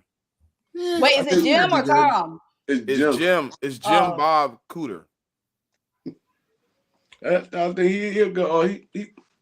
He ran a lot of teams that had success on offense, but the game kind of changed though. Them older dudes, all they know smash mouth football and stuff like that. It was like the times changed a little bit. You got to get a little bit of youth on the offensive side of the football because they're the ones out there looking at these college offenses. They dipping in the high school. They just it's just a blend of everything. Them older dudes kind of be stuck in their ways for real. Now Cliff Kingsbury, he more of the old and new school, so he gonna give you what you need. He gonna give you what you need. But Jim Bob Cooter, that dude old as heck. The only thing about Jim Bob is I know he a friend of Nick's. He only getting the interview because of Frank and Nick. You know what I mean? He's not really getting it on his own his own resume. He getting it off of 2 other people, and I don't really want to go back to that situation. Yeah, we don't need none of his little friends in here. Yeah, they coached together. Jim Bob and Nick coached together at the Colts. At the Colts, yep. Yeah, they was together. That was his assistant. So he bringing in a dude that's gonna run his scheme again, and pretty much that's how I'm kind of like leaning towards him. Like I kind of feel like he gonna be the guy. because that's gonna be kind of who's gonna come in and he feel comfortable letting them run the scheme. It's gonna be Shane Steichen all over again. He gonna give him the reins like he gave Shane. Bro, if I'm Lori and I'm Howie in that meeting, the first thing I'm saying is do not touch nothing on offense. Don't touch nothing on offense. You bring somebody in, let them run it. Let them run it. Don't touch nothing on offense, bro. Because we seen what you did the first year. All right, bang. Then Steichen took over. We took off. Now they gone. Now it's back to Nick Sirianni. Trash offense. Do not touch nothing on offense. Bro, if you're going to stay the head coach, just be a head coach, be the overseer. Do not touch nothing on offense. Look, if we running your playbook, I want you to take the USB drive, hand it over to the offensive coordinator, and you don't need to see that no more for the rest of the year. Let him get that. Let him run that. Let him do his thing. All I need you to do is motivate players, motivator, and call timeouts, bro. Bring that energy. You throw your challenge flags and all that. You do that kind of stuff, bro. But don't touch nothing on offense. 100%. Your offense stink, trash, an abomination. Your playbook is good. Your play calling of that playbook is horrible, bro. Because Shane Steichen still using the same playbook right now in the Colts that he used here. He took the playbook with him. He ran the same playbook. It works. Nick just can't call it. I think I was asking somebody on my morning show, and I was on my Saturday morning show, and I was just like, you think like Nick Sirianni, he's one of those guys like he can draw it up, he can put it on paper, he can't execute it himself. Yeah, he can't call it. He don't know when to put it in and when to do it. He don't got no feel for the game at all. He was a wide receiver, bro. It was like, all right, what a wide receiver gonna do? They're gonna throw the ball down there every play. You saying that again in my head reminds me why we do what we do in his offense. Like it's all big shots. That's why we throwing the ball 60 times a game, because he a wide receiver. He gonna feature wide receivers. He don't know when to run, when to pass. He just like, let's go. Just run it. It's gonna work. Run it. I promise. Trust me. Nah, Trey. He can get the plays on paper. He can't implement them in a game plan. Like he can get it drawn out. He can scheme it up where it look good, where you can get people open. But he can't call it. Like he called the plays that he offensive coordinators. That's why you play him. Yeah. Because like it seemed like even in the 2-5 season, like he wasn't calling bad plays, but like it was moments where it's like, look, they weak. Run the ball, Nick. And he's like, nah, I'm gonna throw it. He did exactly what Eric Bieniemy did this year to Sam Howell. Mm-hmm. He was like, bro, you got two dogs in the backfield. Get him a chance to get it off the rookie and just ease the pain a little bit. And then you look at the box score, and Sam Howell done threw the ball 56 times and they ran it 10 times. And it's like, why? Why not run the ball, alleviate some of the pain from your quarterback? Your quarterback, I don't even know what the stats is. I'm pretty sure somebody looked up the stats. Quarterbacks that throw over 50 times, they probably got a losing record. Bro, we creatures of like habit. So it's like, all right, so Eric Bieniemy, you had arguably one of the best quarterbacks in NFL history. So you can throw it how many times you want to, for real. Now you take a step down to Sam Howell. Once stuff get tight, you just revert back to what you know. Nick Sirianni the same way. All right, we took the play calling from him. But that was Jalen's first year starting, and we turned into the best rushing team in the NFL. All right, now them people there that was calling that, they gone. Now you just revert back to what you know. All right, we're gonna go and throw the ball on 3rd down and 1. When we got dogs in the backfield and beasts at our offensive line, we could just keep the drive going. But why would we do that? Let's just throw it. Like, come on, bro. Like, let's just throw it every play. All right, Nick. Like I heard somebody say something real interesting today. Like we were struggling on offense. We needed a 3rd and 2. Like, bro, we got the tush push. I wouldn't have cared if you ran it 2 times back to back to get the first. Right. Like I wouldn't even have cared. Like just get the first down so we can try to get something rolling instead of kicking the ball back and then the floodgates open after that. But yep. By the way, before we talk about Joel Embiid got 61 now. Let's go. He going crazy. Let's go. Yep. Before we talk about the divisional round and wrap up, I gotta say congratulations to my sis for the 13K. Appreciate Mom. you. Yeah, 13K. Simone with the Spizzords. Thank Yeah, Sports Mom. extraordinaire. Can I get some of your followers, Mom? Somebody was asking for your channel name in here. I gotta start doing content again, man. I'll be too busy. I'll be having like 1 day a week to do something. I'll be tired that day. So I'll never even get nothing up. But I'm about to definitely get back on my job though. It'd be like that. So how you feeling, Moan? 13K. Sports Feels good. extraordinaire. On the road to 14K. Appreciate y'all. Yeah. Got me proud, sis. Got me. All right. Let me get to the NFC and AFC championship games. I know we don't want to talk about it, but y'all got any picks? Detroit, all grit. Don't want to see the 49ers succeeding. I'm going Baltimore versus Detroit. That's what I want to see. Baltimore and Detroit. I don't want to see the 49ers or the Chiefs in the Super Bowl. Smitty? Ain't got nobody yet. There you Dang, go. nobody yet? Nah, you know I do my show on Saturday, so whatever I put out in the Oh, you gotta world, wait. people gonna be A people check gonna be down every Saturday with the crew. Look, I did it with DV one day, right? Playing around. I'm like, oh, I'm gonna put my picks out there with DV. I wasn't really ready, but he like ran off some, and somebody hit me up in the DM like, man, I put that ticket in off those picks on Wednesday, man. I ain't hit. I was like, man, that was my real picks. You should have caught me Saturday. I ain't put nothing out in the world. I ain't put nothing out in the world, but I do agree with Simone. I would not like to see the Niners win a damn thing.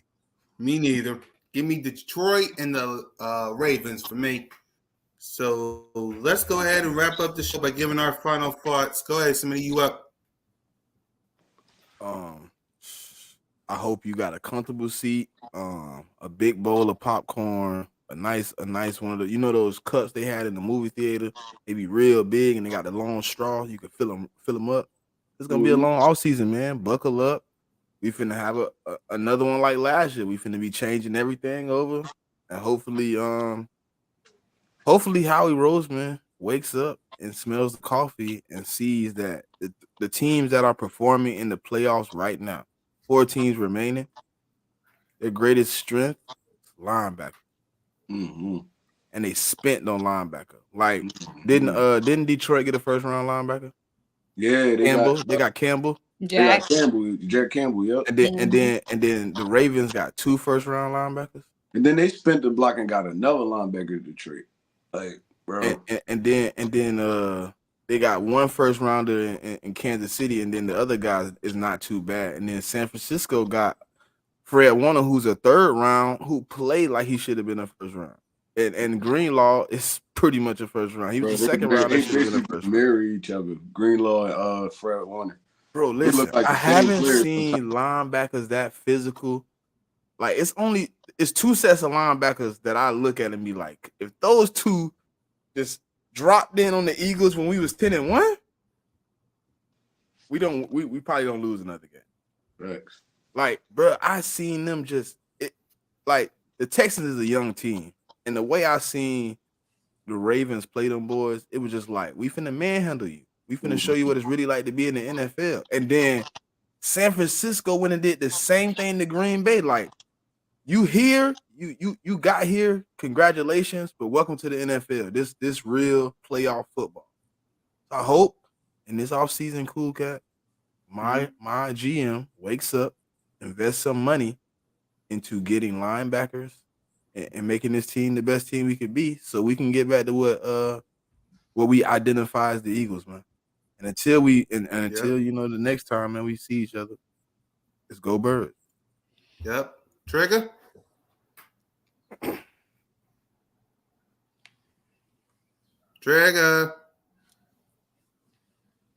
Okay, Miss 13K herself. First of all, appreciate the super chat, Mike. He said off topic, but Embiid about to drop 70. Yeah.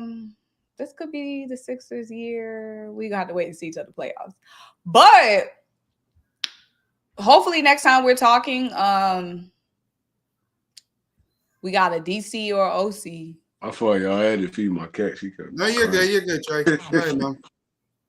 Maybe next time we're talking, maybe next Monday, there will be a defensive coordinator or an offensive coordinator named in Philly. I'm just sitting and waiting for confirmation that everybody good and everybody bought in, because it's just a lot of noise, so much noise out there. I just need the noise to silence. I need the Twitter debates to end. Y'all are never going to agree. So stop going back and forth on this internet. Please, please, please. Exactly. Go ahead, Trey. Yeah, man. I know it ended bad, but now we get to sit back and take a little breath. I mean, and figure some stuff out.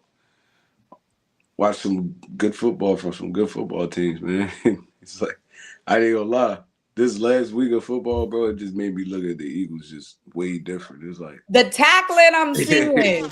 It make it like, bro. One hit, boom. That's all it takes. One hit, not 5 hits. Oh. Bro, I ain't gonna lie. Actually seeing linebackers come downhill and just stuffing running backs is like, bro, it looked like football. It looked like football. We gotta kind of get back, and I know it's gonna be hard, but if we can't get back to the physical Jim Johnson style of defense, we gotta at least get back to the 2017 type defense, man. It's like, God damn, them boys was motivated. They was hitting. They had fun. We had Bradbury, Kendricks flying around. I mean, what's his name? What's the linebacker name? It wasn't Kendrick. Brian Kendrick. Not Kendrick, the other one. Oh, he still play, right? Play for Minnesota?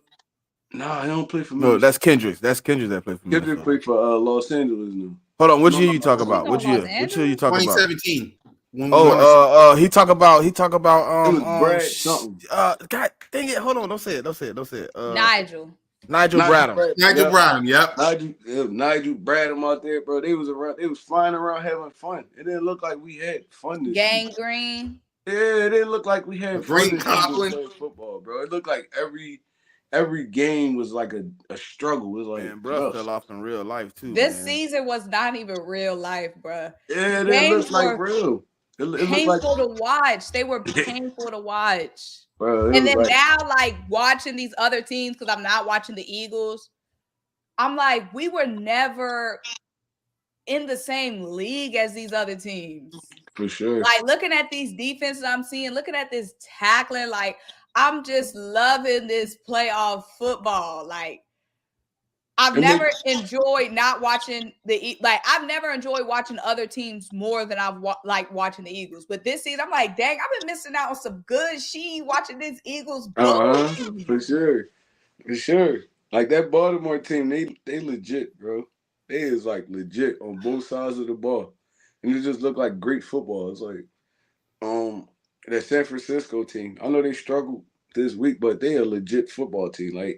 We gotta get back to that, man. We gotta get everybody back motivated, working. And I mean, I feel like we could do it. We wasn't that far off. We crumbled at the end of the season, but we wasn't that far off. We still was. But the thing about those teams, we was that far off.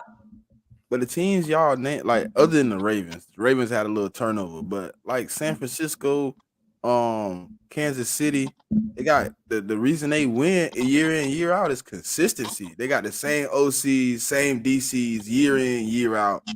They know what they're getting. They know what is expected. And when you bring new players in, we know the scheme. Hey, we put them right in the right spot. Come on, let's ride. Nah, see, that's where you kind of get it wrong at, though, Smitty. They don't got the same OCs. They switching OCs and stuff just like us. They coaches is Kyle Shanahan is the OC.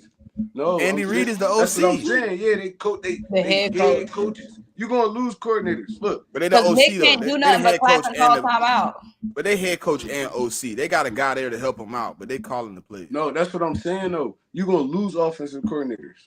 Period. They're gonna go get head coaching jobs, get better positions. That's how the NFL works. But if your head coach is the staple of all this, it make a big difference. Kyle Shanahan brought that offense to Atlanta, to Washington, and to San Francisco, and it looked the same, but it's different every year. How many That's the problem with Nick How many Sirianni. OCs Andy Reid had since he been in Kansas City? He only had B.O.B.S. That was his only one he had. He had one before B.O.B.S. He's still there. His name Matt Nagy. And Nagy, Yeah, but 2. he could, but still though, that Andy Reid is that That's awesome. kind of consistent though. And now Nagy is back being the OC. He left, went and did his thing, came back, was the assistant with B.O.B.S, and now he's the OC. I don't feel like it got nothing to do with the OCs because the Rams often the Rams head coach had like 4 or 5. Sean McVay. Yeah, that offensive coordinator, and it still was the same. But McVay is a great play caller too. That's what we're saying. That's what he's saying. Andy The problem Reid is a great play is, caller. But that's what I'm saying. I'm saying the same thing. Caller. He's saying like it's consistency. Like even if I bring in a new OC and I'm the play caller, I don't care what you do. Follow my lead. I'm gonna get you right. That's what makes Nick Sirianni terrible because there's a ceiling on Nick. So we bringing Nick back, hoping that we get a great offensive coordinator. We get a great offensive coordinator. He's gonna go and get a head coaching job, and we back to all I can do is clap, give a pregame speech, and throw a challenge flag at Nick Sirianni. Right.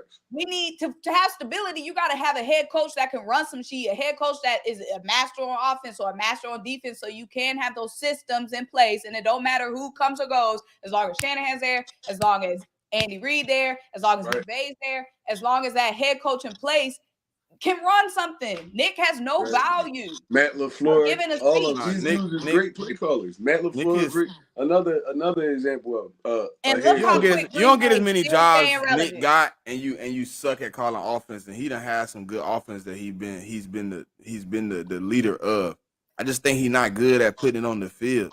It's something with Nick was pretty decent where he been at. Like he wasn't horrible. Was he calling plays anywhere? Though, yeah, when you know your weaknesses, why you keep trying to shine? I'm pretty sure he had a year in Kansas City as a play caller before he got fired. For Indy with Frank Wright. He was at the Chargers. No, he wasn't with Frank Wright. He wasn't with Andy. He wasn't with Andy. He was with Frank, but he wasn't with Andy. He never coached with Andy.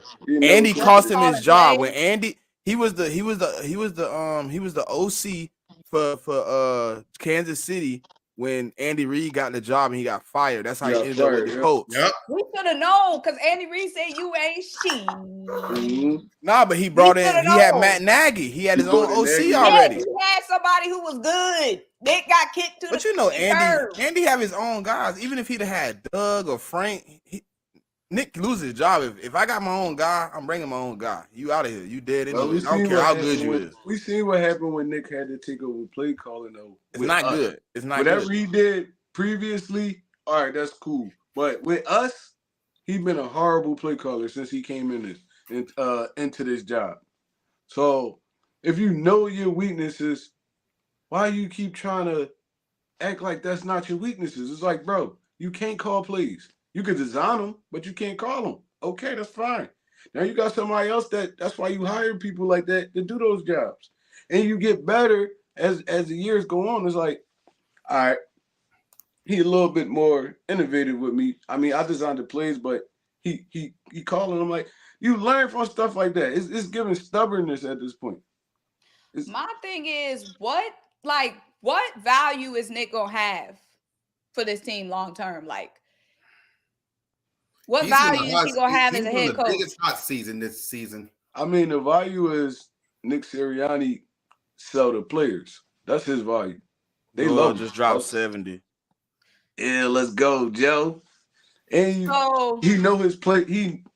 He can bring anybody you put in the Eagles uniform. He could bring them together. Like you need those kind of guys. Like Andy Reid was a players coach in Philadelphia before he became this big offensive guy and shit like that. Them players loved him to death. They'd run through a brick wall for Andy Reid. So was Andy Reid always? I don't remember. What didn't Andy Reid have play callers here for him though at some point? With he wasn't always the. He wasn't. No, he wasn't really a play. Like the initial guy. He wasn't really no play caller in Philadelphia. He picked that up when he went to KC for real.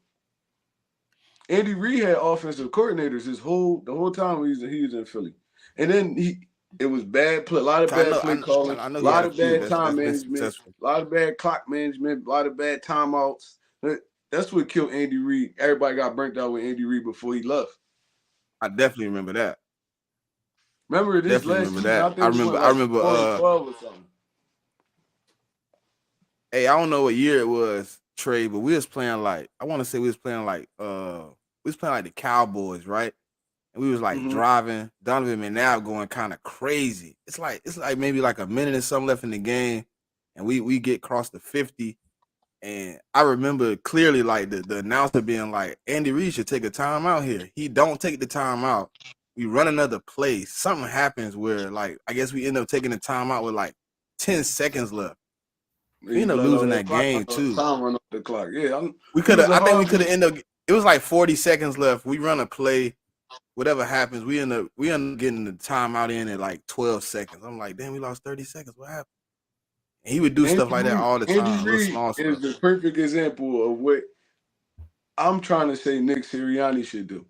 He learned from his mistakes. He learned from you don't see Andy Reid making too many mistakes over there in Kansas City.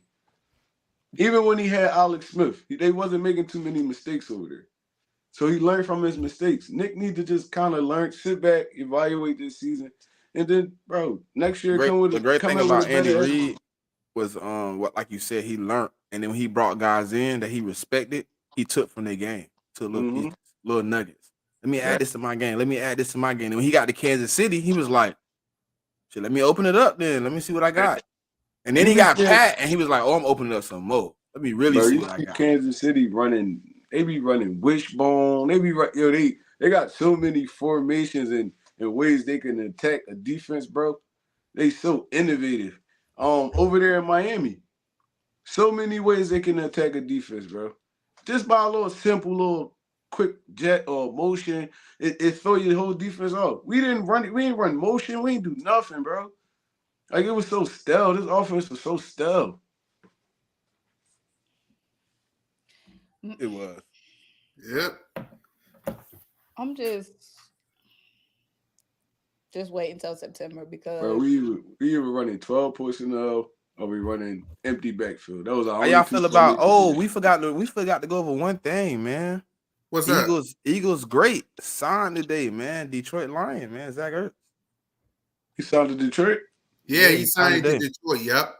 That's dope. he need to do one last deed for us and do something in that game to take out Sam. He just got to catch like two passes. Yeah, go crazy one time for me against them boys. Send them boys home. Zach Ertz ain't that no more. Please do it for Philly. Because But if I gotta hear that, I mean, do it for the Bay with Sweetie and that other guy, I'm gonna be pissed.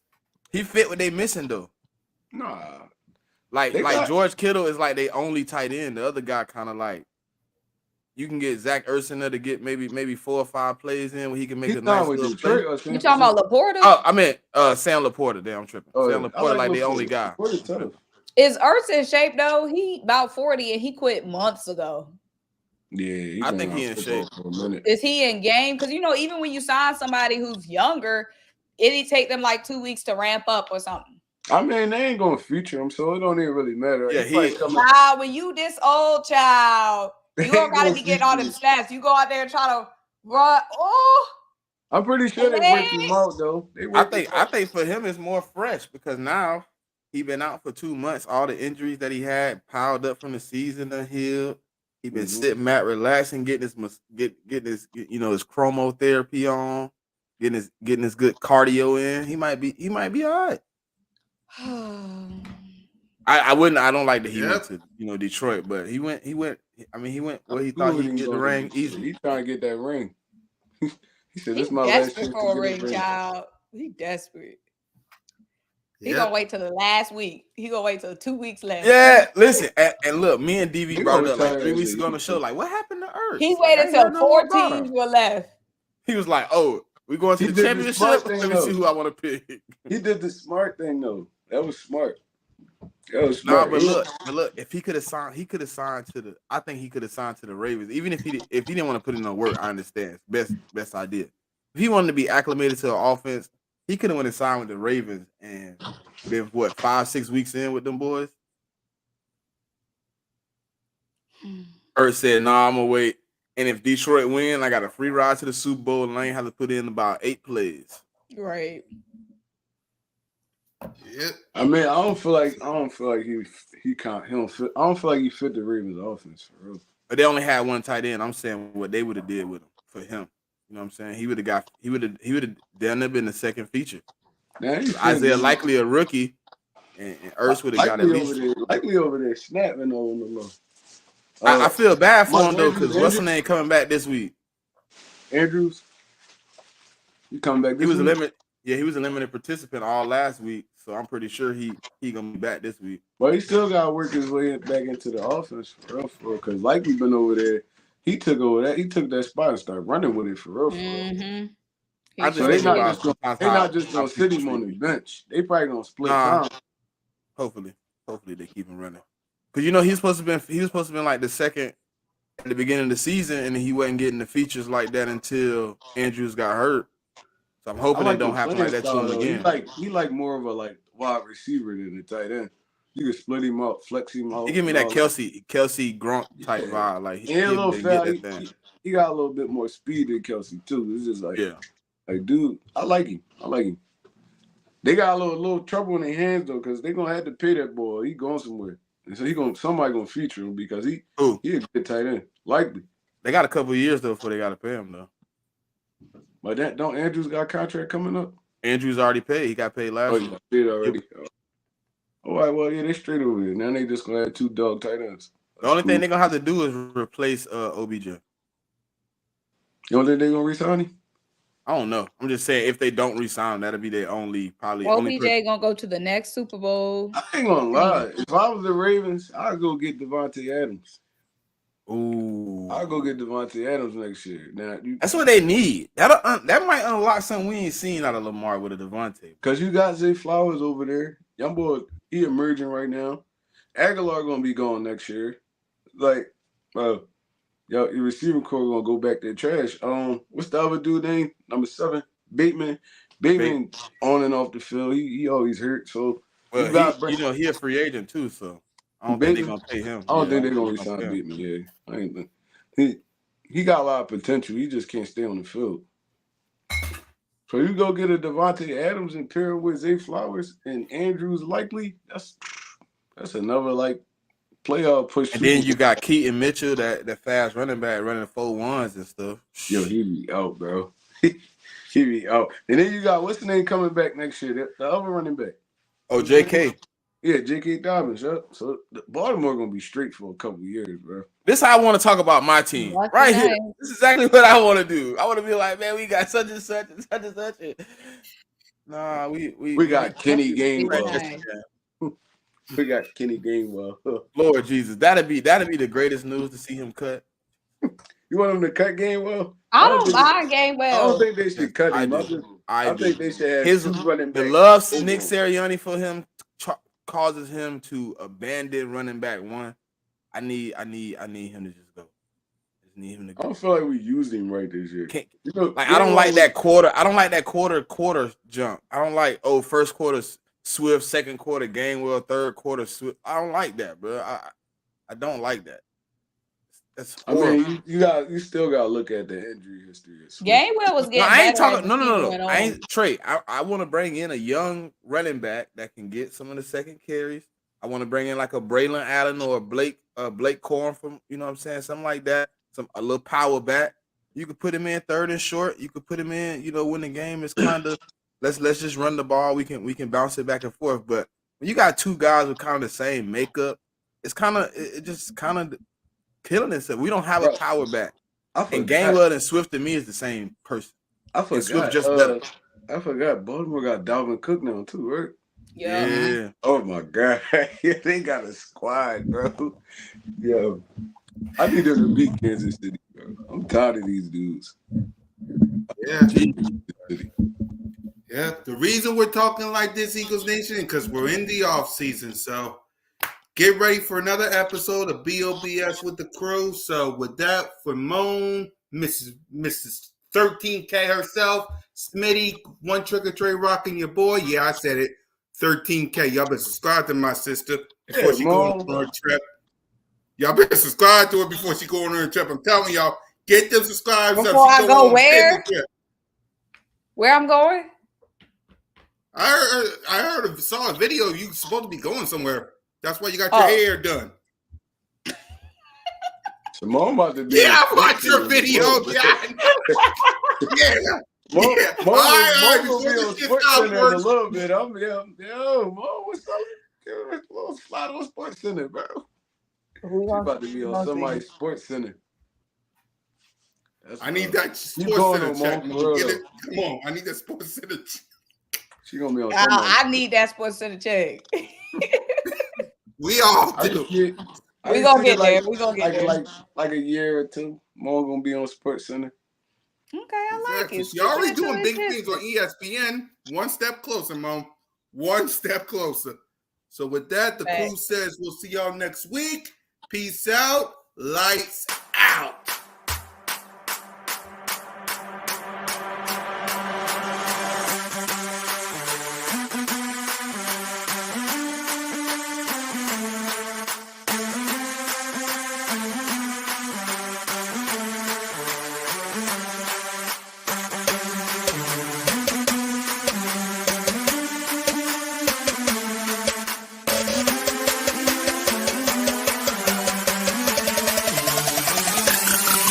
No one lies,